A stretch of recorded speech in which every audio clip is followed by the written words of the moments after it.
and then and also they introduce their companies as well. So we have series of questions, and the questions are all around the supply chain challenges and how the companies are using technology to overcome those challenges. So, and also lastly, we'll also have some questions about the skill set for supply chain professionals. So what is the required skill set to achieve the excellence in supply chain management? So if you have any questions in regards to the question that we are discussing, please go ahead and raise your hand and we'll take the questions. If you have general questions, just please wait till the end and we'll have some time so that you can ask your questions in general. Sounds good. So as I said, let's go ahead and start introduction. Let me introduce very briefly myself. My name is Murat Boyez. I'm a professor here at USC Marshall School of Business. And I have switched between academia and consulting. And now currently here I'm teaching operations management, supply chain management, and project management. And I have a PhD from UCLA. That's the thing that we don't often look up class here at USC, but this is another team. And I also have a whole CPIM certification from APEX. It said, more importantly, that's Mark. Hi, everybody. My name is Mark Ferrone. I'm the Senior Vice President of Sales for Medline Industries. Medline is America's largest privately held manufacturer and distributor of medical supplies. We're about a $7 billion company, headquartered in Chicago, and we manufacture globally, and we're a multinational company in terms of sales. I'm San Diego-based, but the company is headquartered in Chicago. And I'm proud to say that I'm a USC Trojan, member of the distribution management program back in the mid-90s. It was a mistake in the past. in the past. Not just on my case. Chris Bonner, Senior Vice President of Operations at Tom's.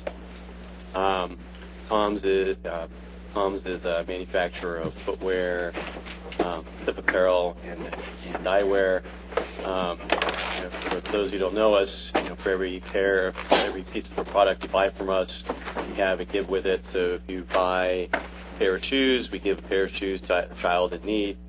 That includes the United States. I was just fortunate enough to give shoes away about 5 miles from here at a school where we given away a couple, actually it was like 10, 15,000 pairs in the LA Basin over the course of a couple of months. And then eyewear, if you buy a pair of glasses, we give someone sight, meaning that they get either medication for eye drops, corrective lenses, or in some cases cataract surgery. So that's our business model as we from a company, and we're based in Los Angeles. And hi, I'm Clive Thomas. If you can't hear me in the back, I'm more than happy to stand up. I'm a soft-spoken person. So just yell if you can't hear me. I'm a director of performance analytics and optimization with Nestle in Glendale. For those of you who don't know Nestle, it's the largest food company in the world. It's about $100 billion plus in revenue.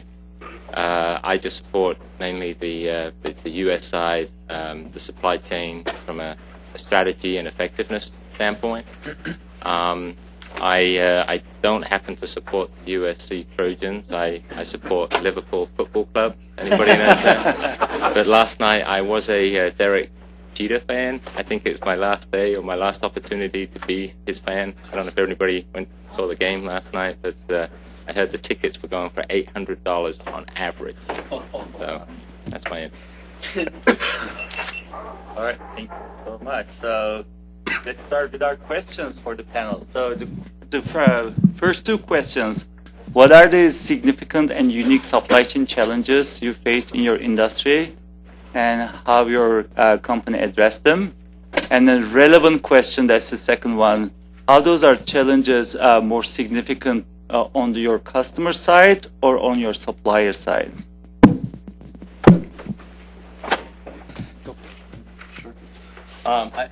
Tom's is a relatively young company, so I don't know if I would say it's necessarily unique, but there's a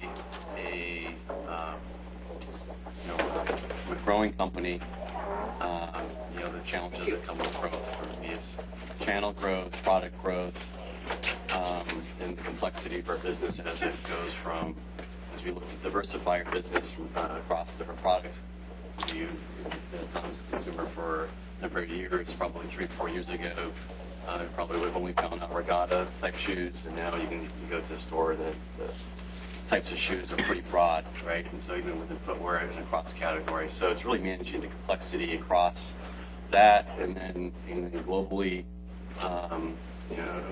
geographic growth. We have a very healthy business in Asia. We opened up an office in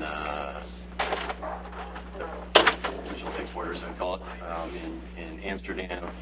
About a year and a half ago, 2 years ago, and so growing in Europe. So it's really the challenges that come with that. I don't think they're unique. Maybe there's some uniqueness to because it's us doing it versus somebody else, but it's generally some of the same types of challenges as you get in growth intensity. And so it's meeting those challenges, supporting growth. It's just an example. I'll say this because performance teams here, right? 2 years ago, we started a process to go to a new DC. 2.5 years ago, we were in 9 buildings in the U.S. distribution network. We're now in 1 in a fairly sophisticated distribution, right? With a good partner to do that and support us in the United States. And so a lot of it's the challenges of going from kind of homegrown type situation with supporting rapid growth, and really trying to catch up with the right partners, the right infrastructure, right processes to support growth in a very sustainable sort of way, as opposed to just throwing people at it and plugging holes. Medline services the entire continuum of healthcare, from nursing homes to hospitals to doctors' offices, but we're also very large in the retail sector as well, working with Walmart, CVS, a lot of their private label goods. When you go buy Band-Aids at your local drugstore, they could very well be made by Medline. You may see our name on the package, and you may not. One of the things that, in preparing for this, I reached out to a number of our operational executives, whether they're in our Shanghai offices or in Mexico and things like that, where we're doing a lot of our manufacturing. And our number one constraint and focus and challenge in the medical side of the business is cost pressure. And I know cost pressures across every branch of industry, but you all hear about what's going on with healthcare reform. So it's turbocharged in the healthcare industry really over the past couple of years. So while we're looking to maintain our quality and things are very heavily regulated by the FDA and things like that, these are medical devices and supplies and consumer products, so we have to maintain this high level of quality or actually improve upon that while drastically lowering our costs, because that's what our customers and our providers are looking for. So in doing that's obviously forced us and our competitors and like industries to have a low-cost country strategy. So obviously that means China, but it's for us it's a broader Asia strategy where we're bringing down our costs. So that adds complexity to the supply chain. In doing that, we've found that to maintain our quality controls, we've actually had to do a combination of technology, obviously visibility to our product, to forecasting systems and things like that to help us meet demand and demand fluctuations. But it's also meant boots on the ground. It's actually putting our people in place with our contract manufacturers, are actually opening up our own manufacturing facilities so we can control that quality. So we right now have over 200 people in China alone, over 300 people globally, to make sure that we're maintaining those specific exacting specifications that our customers need. And that's on the inbound side of our supply chain. Domestically, we've now expanded to about 35 domestic warehouses, kind of like one of the speakers put up before with the slides of where they could reach hospitals and retailers. They're looking for just-in-time delivery. They want to place an order at 5 p.m. today and have it on their dock at 5 a.m. tomorrow morning. So we're kind of going towards that, trying to serve 99% of the domestic population within a one-day ship point of our locations as well. So that's how we've addressed those things. With Nestle, I was going to raise there's 2 big challenges that we're facing currently. One is the increasing complexity in the demand from our customers. Nestle is in the food business, and it's not a growing business unless the population of the U.S. increases dramatically. Overall food sales stay relatively flat. But what you do see is you see a lot of increasing shifts between segments.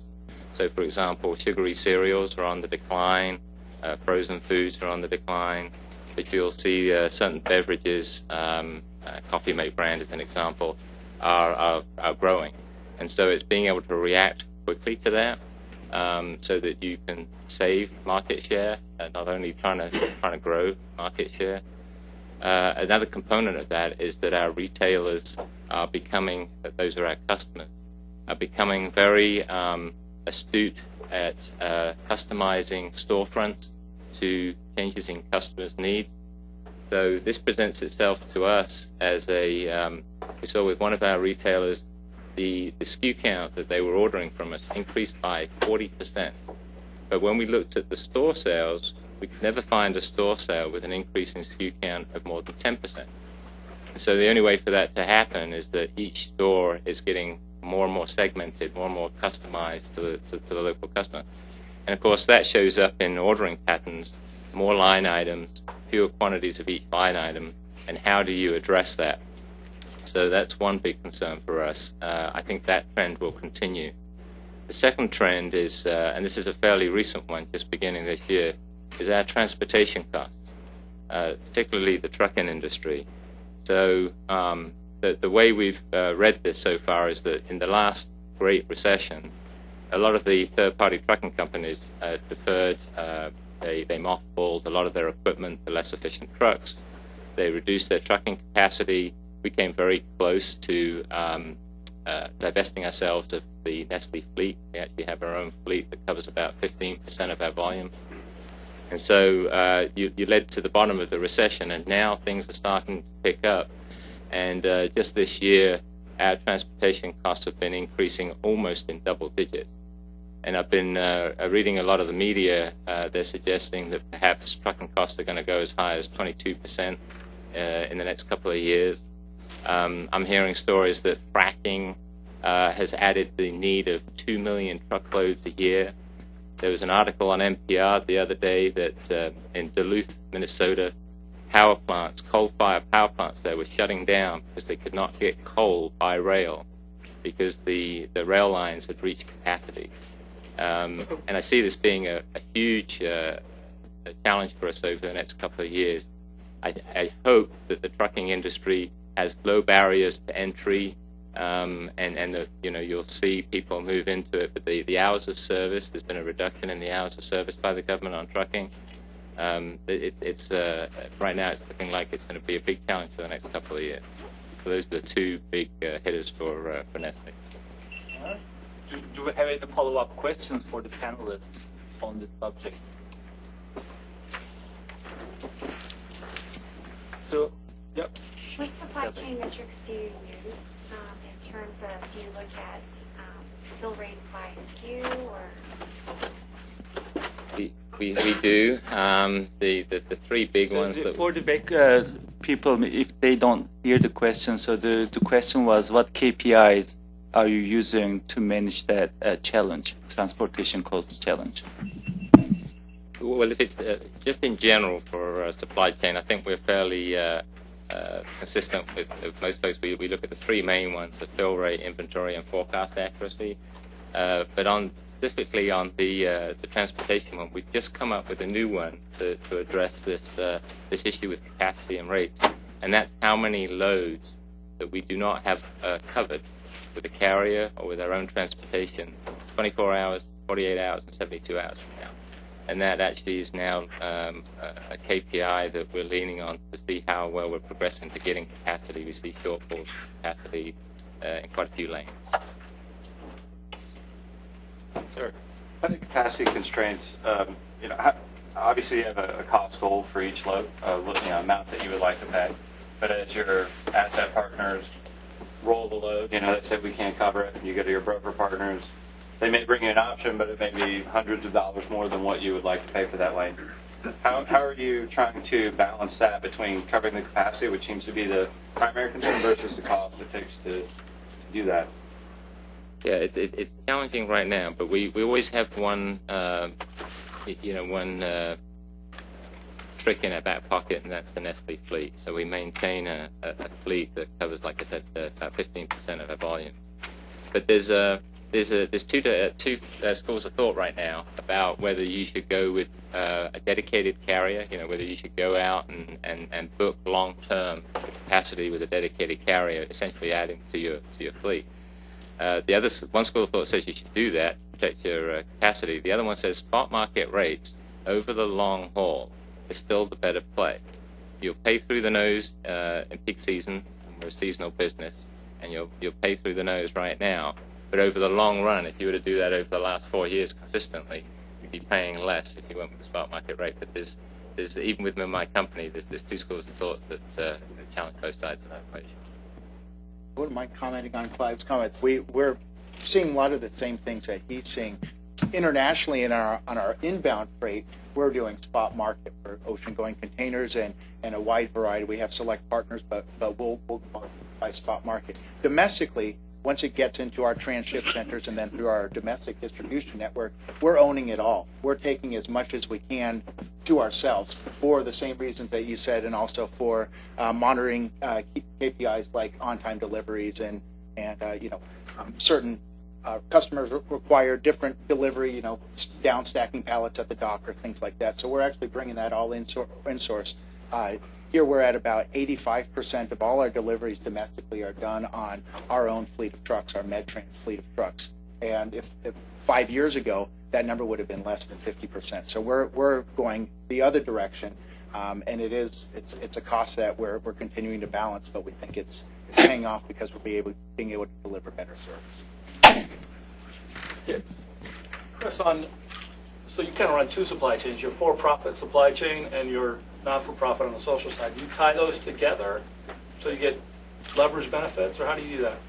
Well, they're two very different things, and they go to very different places. We use the same, typically use the same forwarder to support us across the majority of our lanes. There are some more unique places in the world where we use more unique focused carriers to help us get there.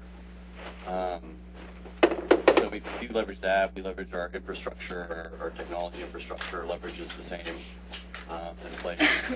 And so where possible, we do. It's just, it's like trying to leverage two very different businesses that have a lot, the end goals are very different. And there's some leverage points that we actively do, and there's some leverage points that you just can't get to. Follow-up question. So you have the e-commerce, the online shopping versus shopping from stores. How do you use your different supply chains? So how do they leverage each other? From a business perspective, very integrated, right? So we have a single DC in the U.S. at this point in time that if you go to a pick location, it serves all channels. So it's the same, it's a different order, a different frequency, and there's different levels of seasonality between different parts of the business. But it's essentially fully leveraged across both, right? And done that purposefully so that we can flip between the two. And by the seasonality, there are some overlaps in seasonality. There are some very big differences. I mean, in the holiday season for wholesale, you're pretty much done by early November. And the last 6-8 weeks of the year, primarily e-commerce, right? So you're able to leverage that. There are some challenges around there, around mix at certain points, and if you get at a lunchtime, things like that we work through. But it's worked very well for us. So let's take one more question. Yes, sir. Chris, with the a growing company and the big challenges you have in the diversity of your product line, so and everything else that comes along with the challenges of the supply chain, the decisions made to or consider outsourcing distribution, what were the key factors in deciding to go in that direction? And then the second part is, there's so many different providers out there. What were the unique characteristics of the third party that you selected? So the first question is we are a non-asset company. So we're, distribution is not, we don't look at it as a core competency for us, right? And so we don't want to manage a DC, right? And so for most of, same thing with manufacturing. So for the most part, we look to outsource as a result of that. That's a big, broader decision than mine to do that. And so that's what brings us to using a 3PL in that regard. As far as the selection process and the criteria for doing that, we went through, I think the journey we went through, and actually the performance team who we use is sitting right behind you. It was a 2-year journey, right? The first year, 6 to 8 months, was a pretty in-depth selection process. And I think we started out with eight people to start with, and went through and whittled down to one once we had our requirements set, and that's how we got to it. The performance team has been a great partner. We've worked well. I think I can say any partnership you have your honeymoon phase, and there's some rough points along the way. I can't say it's always easy, but been partners, right? And we work together, and we problem solve together, and work through it well together, and celebrate victories, and probably go off and curse each other occasionally too, right? But we work. I think we work really well together as a team, and the transition I think is part of that, right? And I think you asked me the question, right? I've moved quite a few DCs in my time, and I would say this is probably the most complicated and sophisticated move that we've done. It was also the one that had the least impact to customer service along the way, right? Our e-commerce service levels never went below 99% the entire time we transitioned, right? Ship by 2 p.m. If you drop an order to the DC by 2 p.m., it ships the same day. And that never dropped below, let's say 95% the entire time. State-of-the-art automation too. Right. So as we ramped in, so it's so I think that was kudos to our mutual teams and be able to execute that as well as we did. Thank you. All right, let's switch to the next question. The next two questions. So, what is the role of the technology to overcome those challenges, and particularly, are there any innovative technology solutions you adopted that you can do some of them in your company? Yeah, why don't you start? You probably have the most. Well, on the transportation issue, what we've put in place is a more structured process by which we go around planning transportation. So something that we do is we take advantage of operations research optimization techniques, which is one of my favorite backgrounds, where we're looking at building effective tours. So obviously, if you have if you've got a business where you're moving product from point A to point B, how do you get those trucks back to point A? So deadhead miles, they call it empty miles, is a big issue for us. So how can you minimize those miles? One is you can look at lane matching, potentially with other organizations. So we subscribe to databases put out by certain vendors that will put our lanes with another non-competing company's lanes, where we can look for tours and backhauls. We obviously try to better manage our fleet. We were not doing any optimization for last year on how we utilize our own fleet to make tours, complete backhauls.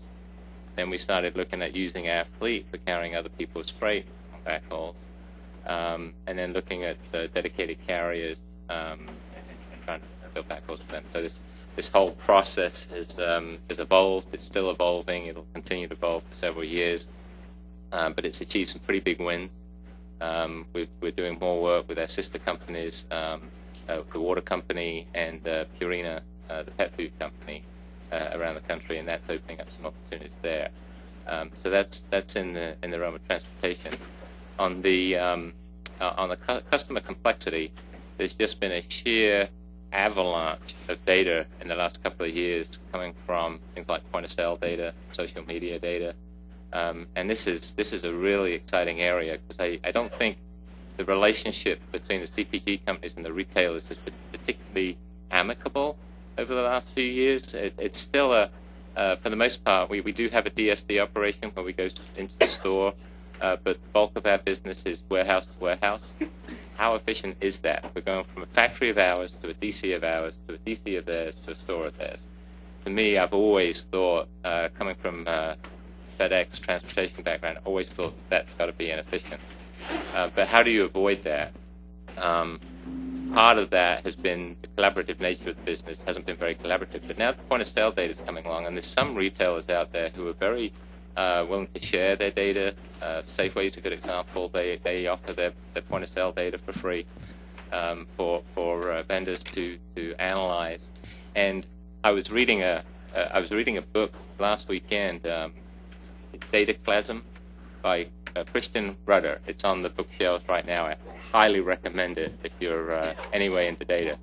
But he stated in this book that from all the information that you have online about the average person, you know, your LinkedIn account, Facebook pages, your Twitter feeds, and all this kind of stuff, he made the statement in there, I don't know how true it is, that they can actually determine your IQ level. And they've tested this by going out and surveying people and actually finding out what their IQ was, comparing it to this algorithm.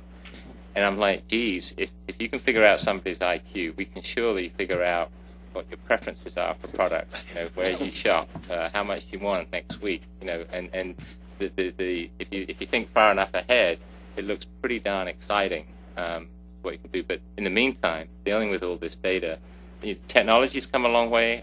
When was the last time you heard anybody mention Moore's law? You know, a few years back it was Moore's laws every year. How fast the computers are going to get? Computers are fast enough now. Data storage is cheaper now. I heard somebody talk a yottabyte. Never heard of a yottabyte until last week. It's 1 to the power of 10 to the 24. And I heard it, there's one network in America that apparently can store that much data in a self-contained technical network. And you want to guess who that was? Who has that? NSA. But when you're dealing with that amount of data and you hear about things like SAP HANA, which is in-memory computing, and the speed at which you can do the analysis, now we're starting to get limited by our own imagination and how you manipulate that data and see that data. I heard of a new technology within the last 12 months, something called info threads, which we now have at Nestle. I thought that Microsoft in Excel had every graph that you could possibly ever want. And now there's new graphs out there, info threads, there's the Tableaus, there's the Spotfires, there's the ClickViews, the data visualization is really sort of making all this area very, very interesting and exciting. I'm looking forward to the future of that.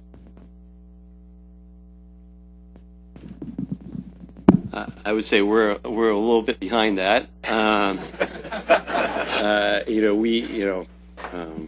Being relatively young, we just implemented SAP at the end of 2012. And for those of you who have been through the SAP journey, that means we'll probably get fully utilized with SAP in a couple of years from now. And so that included, if we're lucky, right? And that included HANA, BI, and things like that. So there's certainly a journey we're going through to get the BI functioning with the right reporting in a much more basic fashion at this point in time. And then we've just, from a more specifically a supply chain perspective, we implemented a cloud-based tool called GT Nexus, and that really to connect SAP back into our factories, right? So we basically track POs through all our logistics providers. From the time we place POs, we pay that way to our vendors. So it's a and I think we just went live the last phase a month ago. So similar, hopefully not as long as SAP, but similar to that, I'd say we're probably 6 months to a year to really get that fully utilized, stabilized, and ingrained into our DNA. But those are probably the two biggest tools from a supply chain perspective that we use today.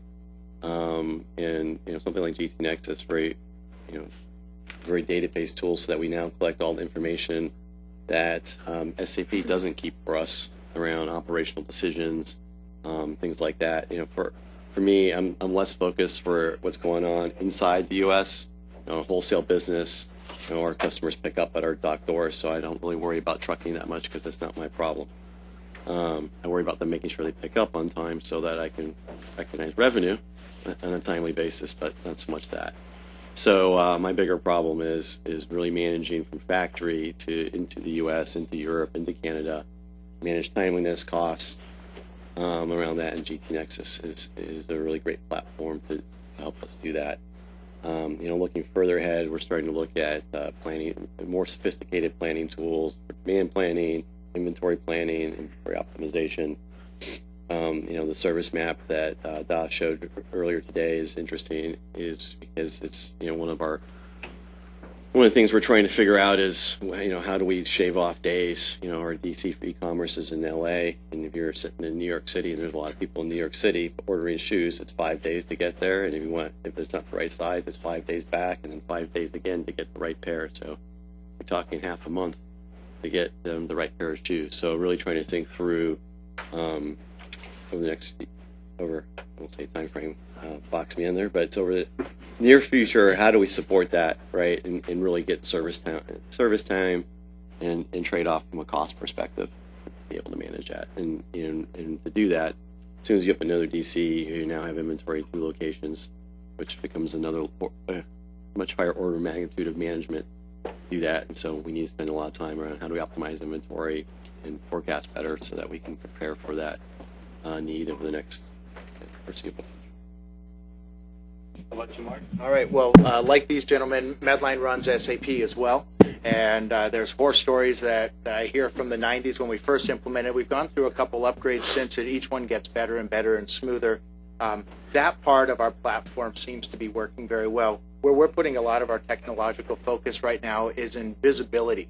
Medline, we import about 2,000 ocean containers a month. We're the number 35 in terms of cubic feet importer into the U.S. right now.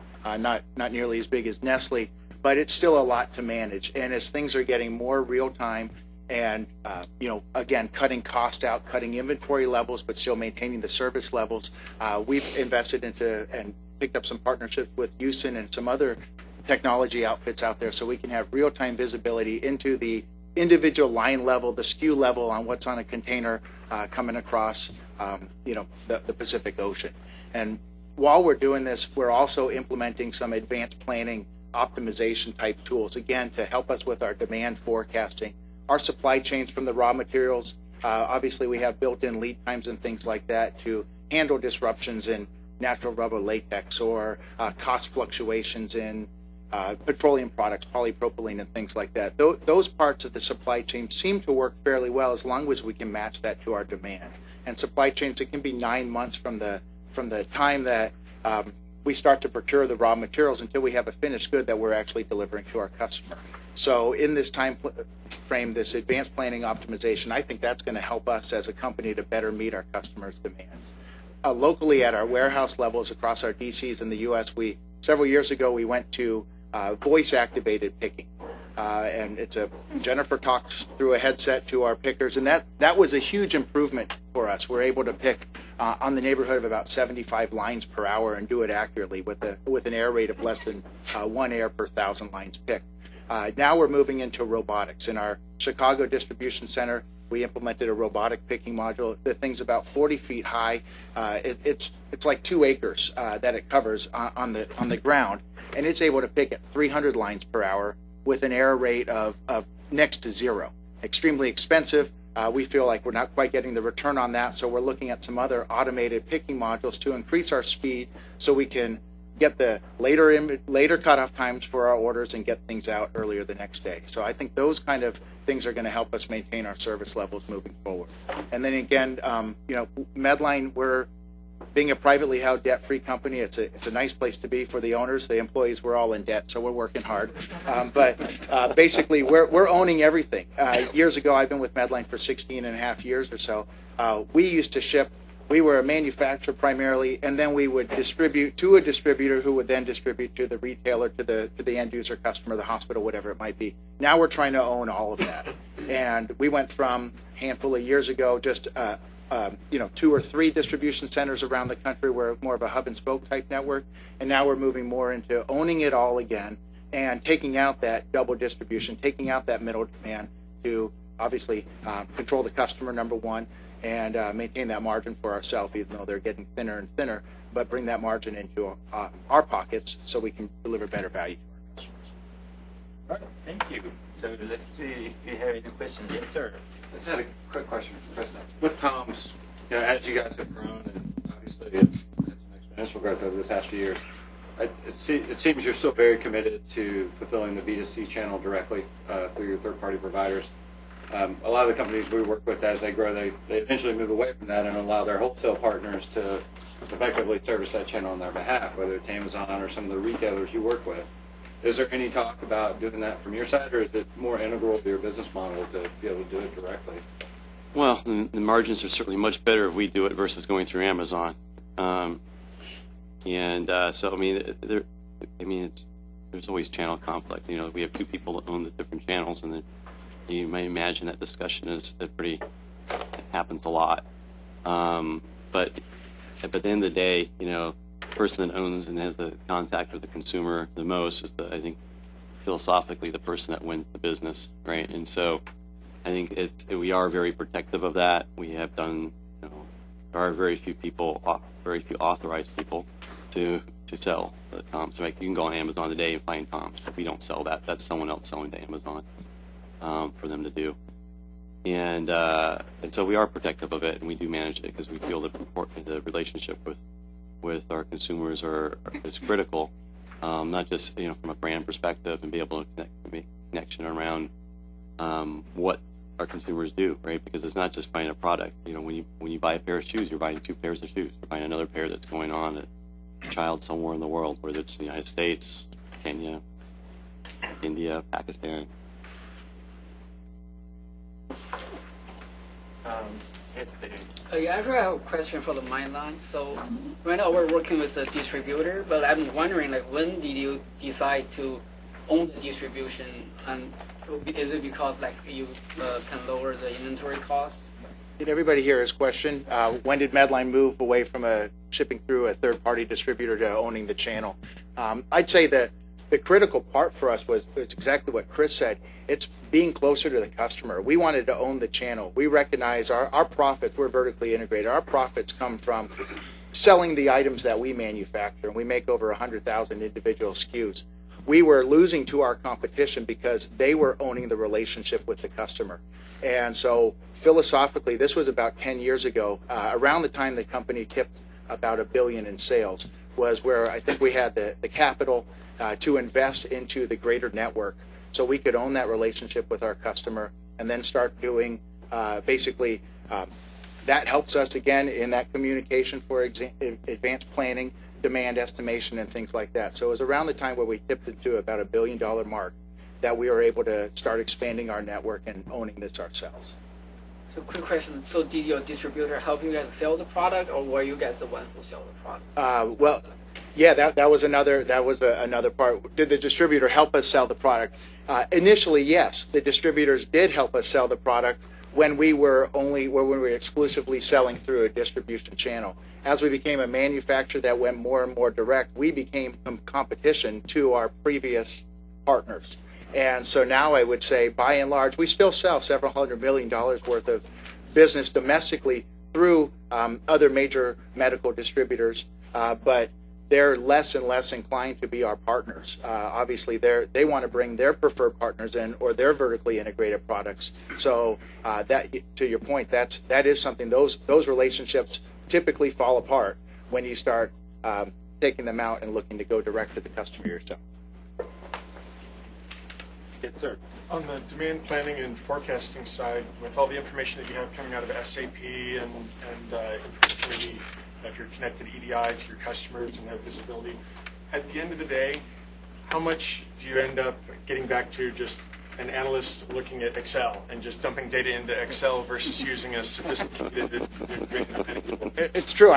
Everybody's laughing up here. I mean, it seems like what would the world do without Excel? We have these huge programs, big data, and what does it end up as? It ends up as an Excel spreadsheet, and you're running pivot tables and filtering. And so we're trying to right now, just today, basically, we're looking to get away from that and utilizing those tools.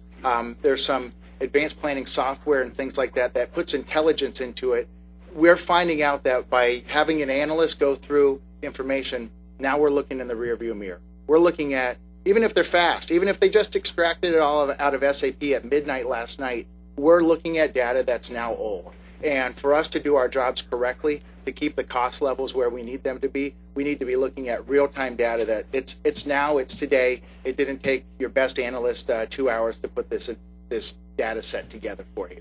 So we're investing heavily, and this is new for our company, to invest heavily into this more intelligent type of software that's now available, so we can get away from our reliance on Excel. One more question. Yeah, I just wanted to answer the question there. We've had some successes in non-seasonal business, which, as you might guess, is the pet food business.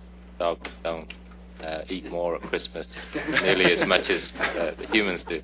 And in that area, we've been able to successfully automate a lot of the forecasting processes, where we've got a few statisticians actually creating the forecast. But in the seasonal business, we're still heavily spreadsheet-based in certain regards. But the avalanche of point-of-sale data is very, very interesting. A couple of times we've taken a look at point-of-sale data, and we think we can forecast better both than our traditional methods of forecasting and what a retailer gives us as a forecast. So we're very excited.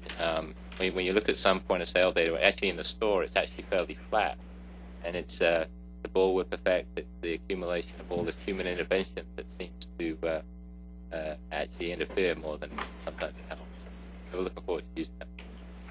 For the sake of time, let me skip the next two questions and jump to the last question, so we'll have more time to ask general questions. So the last question is then again relevant to the discussion. So big data.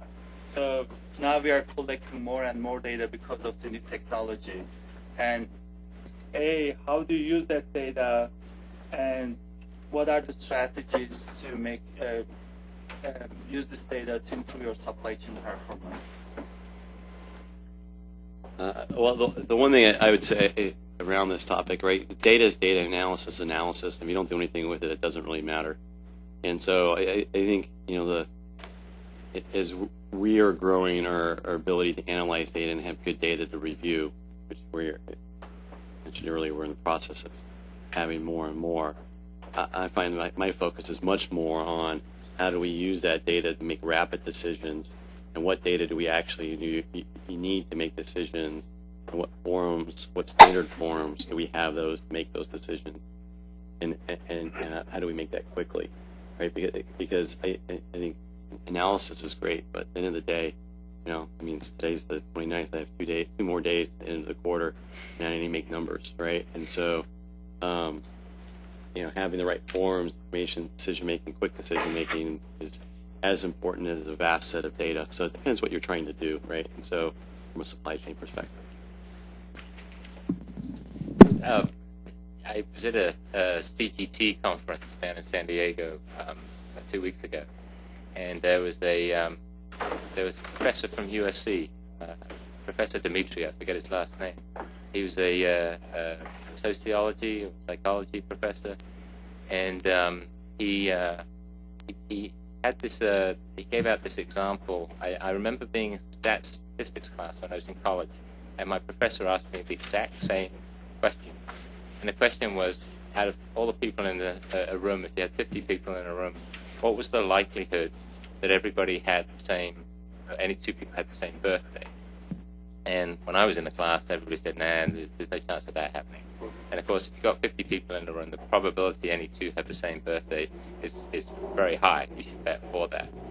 And he's gone on to make a living working for video game companies, where they can track users and the spend of their users. And they may have, you may have this gentleman, he's a big spender, spends lots of money, and then you have me, who's got a big mouth and doesn't spend so much money, but talks to a lot of other people, so I'm an influencer. And the point he was trying to make is when people ask that question about the birthday, is they tend to relate it to themselves. They say, well, how many of these people are going to have the same birthday as me? And they don't necessarily think about the other two people who have the same birthday as them. And what I find in Nestle, what we do is we focus on marketing to customers, and we don't look at the interaction between customers when they talk about a product. And this was highlighted earlier this year when we, the first time Nestle had a commercial in the Super Bowl, the Butterfinger Cup launch, and they were obviously putting the product out there before the commercial went out, and they pre-released the commercial. You know, they give you those testers, those trailers, and when you went out and you looked at all the Twitter activity, you saw it spike when you saw these commercials going out. But when you went into the Facebook and you looked at the conversations going on between two people and how there was a lot more activity than people just communicating back and forth to Nestle. And the point of sale data is starting to show us more customer activity.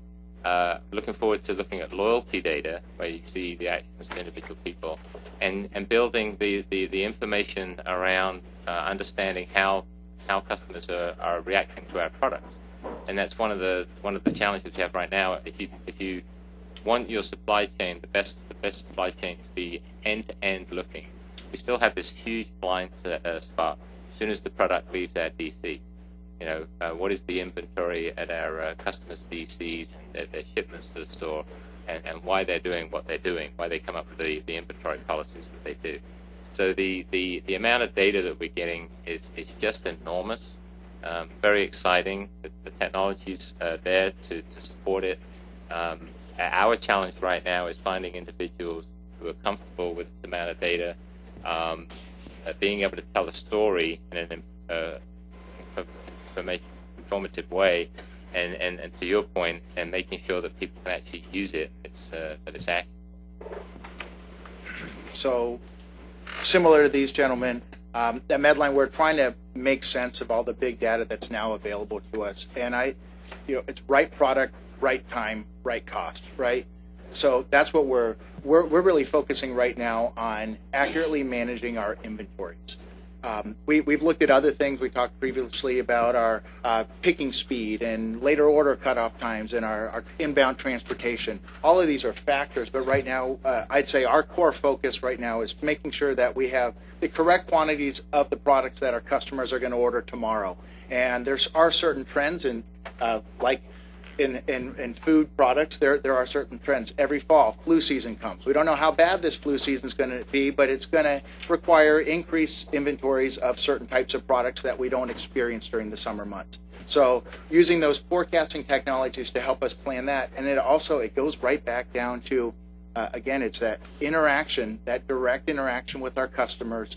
What are they going to use? What are their strategic objectives if they're moving away from a certain line of products in 2 months because they're doing an analysis? Well, we're going to have to start pairing for that as well.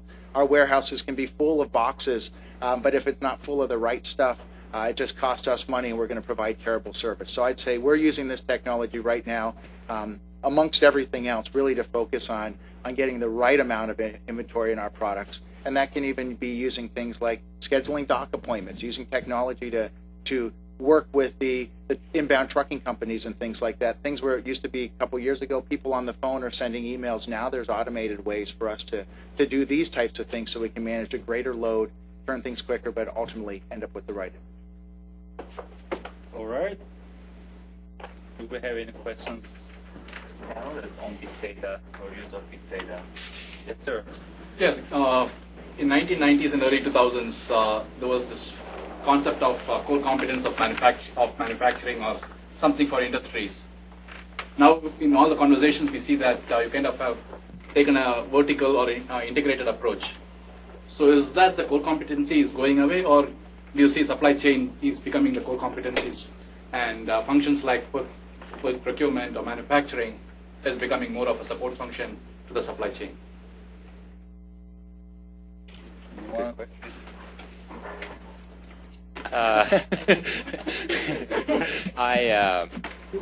Yeah, it's a good question. There's a lot of egos involved, right?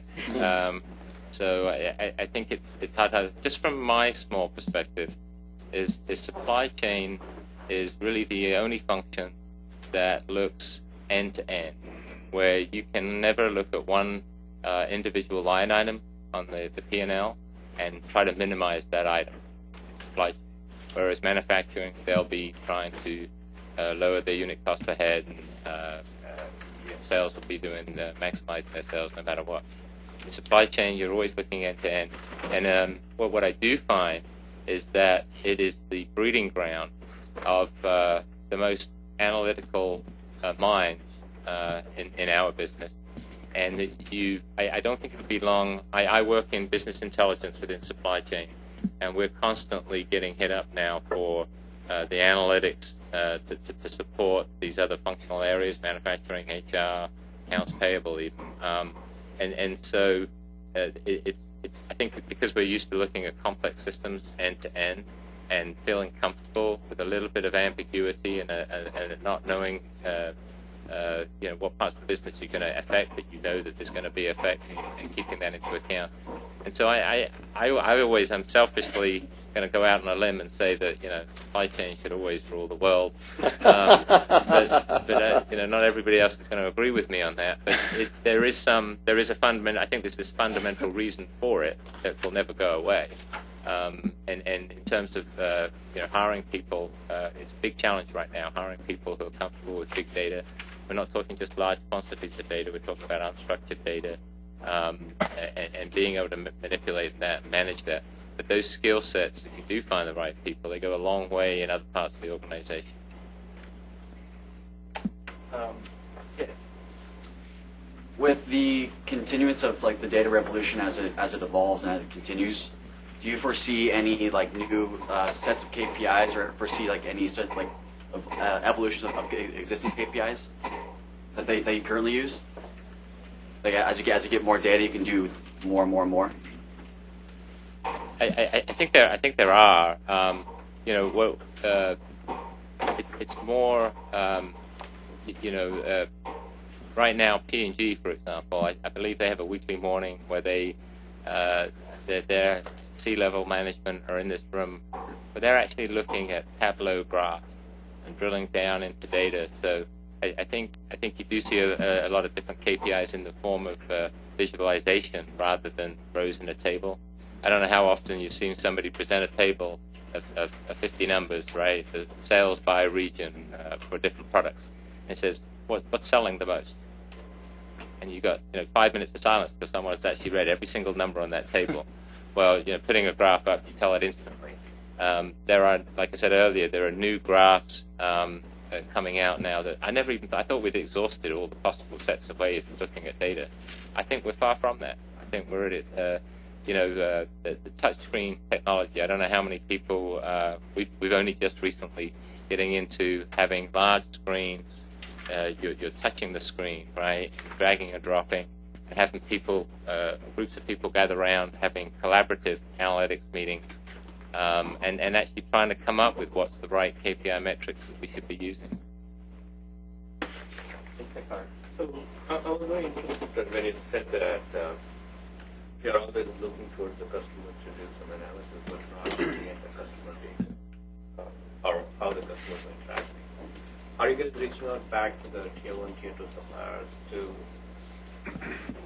what you're learning from customer conversation, suppliers of that group, so that at the end of the day you're dependent on tier 1 and tier 2 suppliers? Would you repeat the question so that people in the audience can hear it clearly? Yeah, I think the gist of the question was, we talked a lot about the insights, customer insights that we're exploring. What about the vendors? Are we working vendors upstream to provide them any of the learnings and better planning and collaboration with some of the vendors? And I'll admit, I think we're behind the curve on that. I think everybody's more excited and everybody's more interested in keeping up with the customer. I mean, customers where it's at right now. We've done some strategic sourcing initiatives, but it's still more us trying to minimize that cost from our suppliers rather than truly collaborating with them. At Medline, we're still very cost-focused as well. Obviously, I work in the downstream side, the customer aspect side. Kind of your question on the KPIs. The KPI of tomorrow is what my customer is going to ask me today and say, this is important to me, you're not measuring it. Yeah. So we're using a lot more reporting, crystal reporting and things like that to express things graphically rather than numerical tables. and but it is utilizing that customer data. And of course, it seems like customers want things that are more expensive for us to do, so it's balancing that cost structure along with the customer demand. Yes. Finally. Okay. So with the help of information technology, how has supply chain's role improved or increased or maybe decreased in new product development and launch, especially with the visibility tools and big data, with demand sensing and shaping? How has supply chain's role improved? It's no longer product development and marketing, which is the front runners of an organization. Supply chain has an active role, and how has your company seen that change or improvement? Okay, take this David. Question. Can you repeat the question, please? As you just speak louder Okay. and just a bit. So with the help of IT, how has supply chain's role in new product development and launch? It's no longer product development and marketing and sales, which is really 100% responsible for NPD and supply chain has an active role. So how has IT helped supply chain to play an active role in NPD? Okay, how is IT play an active role to help supply chain and improve new product development? Well, I want to be careful what I say, but we're a large SAP shop, and we've worked a lot over the last year to take advantage of everything that SAP has to offer. It is definitely in our IT's favor for us to do that, and things like standardization of data and processes for new product launches. I think it's easier to control, but the one thing I will take away from SAP and what it gives you in terms of having all your data in one place and being able to use it across all these different processes, across planning, forecasting, and whatnot, with a certain amount of immediacy when you add it. It takes a long time to add new products, and the marketplace is just changing so fast that we're always encountering issues, for example, in planning systems, where we want to do something special for a certain item. It takes a long time to be able to address those issues.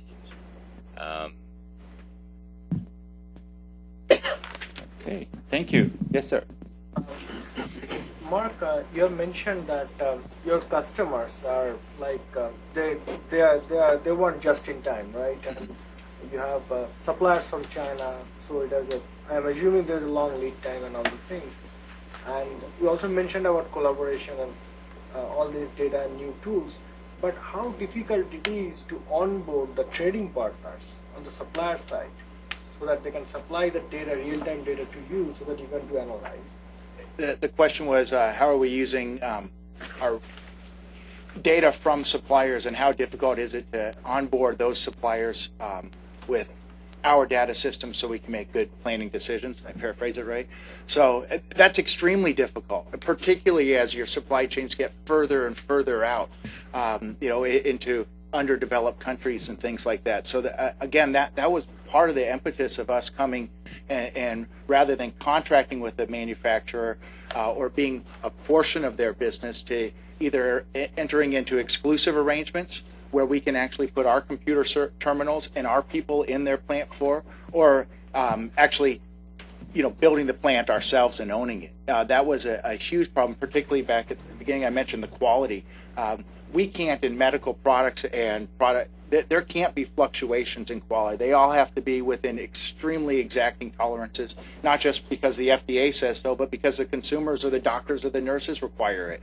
So that's been a constant challenge for us. And now, when I was talking with our Shanghai office, I asked them what one of their biggest challenges on working with contract vendors and things was, and it's actually, I thought they were going to say, hey, floods and fires and earthquakes and hurricanes. Their challenge back to me, they said their number one thing that they worry about now is intellectual property and being able to enforce exclusive agreements. And that's what our supply chain executives overseas are ensuring, that our trade secrets that we're going to these manufacturing partners and opening this door so we have back and forth data, to your point, so we can better forecast, is now being sold to a competitor, or we're being knocked off, or the next guy comes in and says, I'll pay you a penny more per unit, and our proprietary information's going away. So that's kind of, it's a yin and a yang, I'd say. I don't know if it's a great answer, but it's a constant struggle.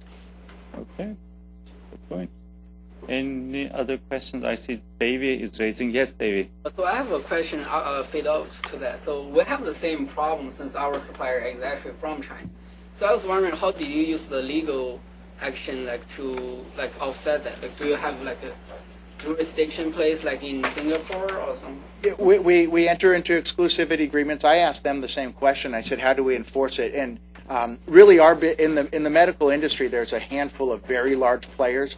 And another large publicly traded U.S.-based company, actually just in the past month, we caught them on an infringement type of thing in this situation. We took it to a U.S. court because they were a U.S. company. And actually our legal teams had a mutual arrangement, and they were able to stop things. It can be very sticky when you're going through courts and things in a different country. And I'm not on the legal side, but I know that it seems like that this is a whole can of worms in itself that we're experiencing more and more, especially as we grow into market leading positions. So we're looked to be knocked off more. Okay. Yes, Nicole. I had a question. Clive had mentioned the importance of managing the supply chain from an end-to-end perspective, and it's really that long.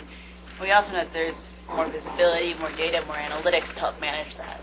So given all that, life should be pretty rosy. But I'm curious what you feel the biggest challenges are to managing the supply chain from that end-to-end perspective. Given the new tools, there's obviously still challenges. And I'm curious for the panel what you guys feel that those are. I'd say, there can be a couple things there. One is, at least speaking for myself, global. My team's global, right? So comms never shuts down, right? So for those of you who are in international and global companies, you get emails all the time, right? And so there's people typically working way in the morning to talk to Europe and way late in the day to talk to China and things like that. So I think that's being so interconnected to that, because I do agree with Clive that supply chain is one of the few organizations that touch anything that touch the entire organization along the way, and it really becomes a central nerve system for an organization. But it also is, if you go to like this conference or any other conference that you go to, they're also tend to be the most haggard-looking people, right? And it is, right, because there's very few organizations that have constant pressure to deliver product every single day on time with quality, the right product. And you can go through the entire function of the team, right? You talk about product development. They don't have that problem. They have a couple big deadlines typically they need to make, and they're really haggard around certain points in time. But it's not every single day, right? And so, and I think supply chain is unique in that expectation that every single day you're delivering product to customer on time, right quality, and it creates its own unique challenges from a people perspective. Covering other people's problems. Yeah, we're downstream. That's what happens. Seems like we have time for one more question. Yes, Ati, one more time. So with CPG, I work for a CPG company. So with CPG, there's always the struggle of balancing cost, inventory, and customer fulfillment.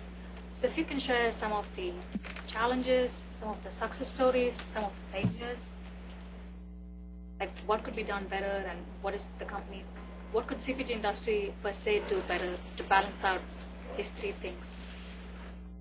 I can take a stab at it. I think one of the things that we've been looking at is ensuring that across our company, from sales to marketing, product development, that we all have aligned incentives. We didn't have aligned incentives in the past. We were paying our salespeople to sell the things that were the hardest for us to distribute. And so by going back to the people will migrate to what their compensation structure tells them to do. So putting our supply chain, our warehouse managers' goals in line with the goals of the sales team and with general management, by doing that, we're buying the behavior. but it's working. I think that getting everybody on the same type of pay plan, and it's not perfect. Well, I mean, we're back in Chicago in a week, so we can talk about pay plan alignment. But by doing that, if I'm compensated the same way that the warehouse picker's compensated, that the guy that runs the Shanghai office is compensated, we're going to be working towards the same result more frequently. I mean, the one thing I would add to that, right, is, I mean, not just from a compensation perspective, but clear targets of expectations at an executive level that flows downwards. That's kind of built into having compensation, right? But, you know, where you run into trouble there is that when the executive team and leadership don't help you define that balance of what their expectation is, right? And so that it becomes vague, and then you're not sure. And then the second part of it is what, you know, once you define that, and you have to make trade-offs, because we do on a regular basis, is what's the priority of the trade-off that you need to make? Is, you know, is the cost more important? Is inventory more important?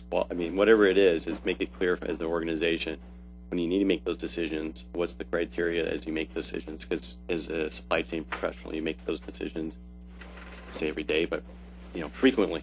And so having real clarity that the entire organization agrees that's how you make those decisions and these are the targets is critical, and that certainly flows into the, you know, aligned compensation schemes to help drive behavior as well. Okay. Larry, anything to add? All right, so I think time is up, so we have to stop here before lunch. It seems like I'm seeing some gifts here. Worker. Are they for us to give them away? Awesome. So, anyway, you're going to get it anyway, so thank you so much. Thank you. On behalf of USC and thank you for Global Supply Chain. Do we get to open them? Follow your lead. Wow. Thank you, Chris, again. Thank you. We appreciate you coming over with us. Thank you, Clive. Thank you. So the lunch is downstairs. Thank you, guys. Hey, how are you?